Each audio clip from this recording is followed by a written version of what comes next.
For most of us, a suburban backyard in the summer represents a private sanctuary. It's an expansive, open space where kids play freely while parents relax on the deck.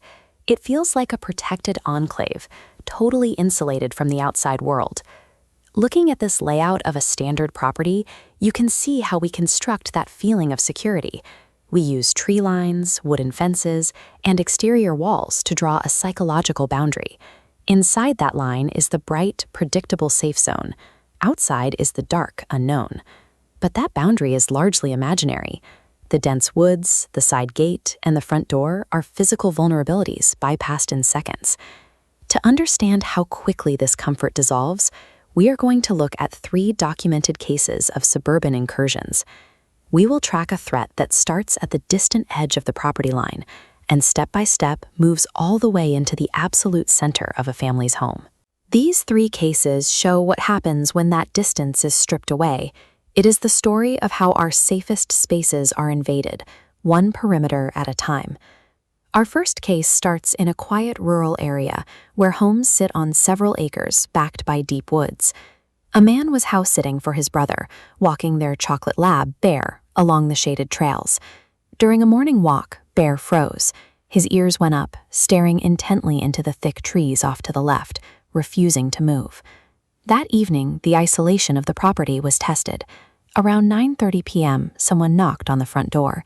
The homeowner walked over, but didn't open it. A stranger on the other side asked for someone named Tom, a fake name, and when told he had the wrong house, the visitor calmly replied that he didn't think he did. After a tense silence, the stranger retreated into the gark. The real breach happened an hour later. The man took Bear out to the back deck for a final bathroom break. The deck lights illuminated the grass, but 50 yards out, the tree line was pitch black. Bear froze again, growling low. A sudden movement caught the homeowner's eye, a person sprinting along the edge of the woods. Before he could react, the dog ripped the leash from his hand and charged straight into the darkness. Running in after the dog with absolutely no flashlight, the homeowner was instantly blinded by the thick canopy. He stopped, calling the dog's name, and that's when he heard them. Heavy footsteps. They weren't straight ahead, they were off to the side. Then another set of steps behind him. Someone was methodically circling him in the pitch black. He sprinted blindly back to the light of the house, eventually followed by the dog. This first stage of intrusion works precisely because of the expansive darkness outside the property line.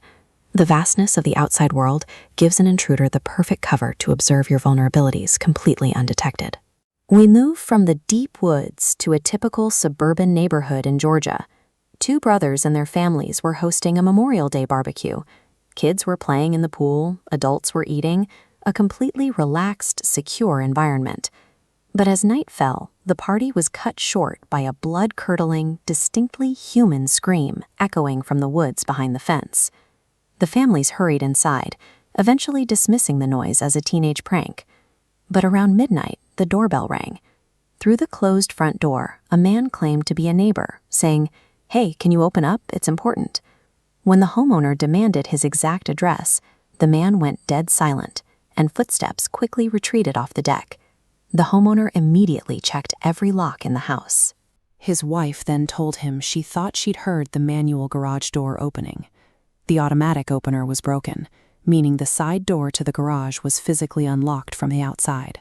The perimeter was breached. Armed with a small pistol, the homeowner crept downstairs and yanked the interior garage door open. He didn't flip the light switch. Lit only by a tiny red indicator light on a tool charger, he saw the outline of a person, a solid black mass standing in the corner of his own garage, swaying gently back and forth in the dark. When he shouted that he had a gun, the mass scrambled under the partially open exterior garage door and escaped. The boundary has now shrunk. The threat has moved from the distant tree line directly to the exterior walls of the house. This is a threshold failure, where an active infiltrator probes your physical defenses until they find a single unlocked door. Our final case study brings the threat all the way inside. It didn't happen on an isolated farm or during a stormy night. It was a sunny July afternoon in an affluent, closely knit neighborhood in Westchester, New York. A 13-year-old boy was home alone with 2 friends, play wrestling in the backyard. Looking up toward the house, The boy noticed a figure standing at his parents' upstairs bedroom window, staring down at the yard. Knowing his entire family was out for the day, he immediately called a timeout.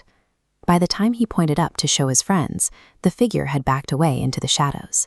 Telling his friends to wait outside, he walked into the silent house to check who was home. He called out for his sister, then his parents, but got no answer.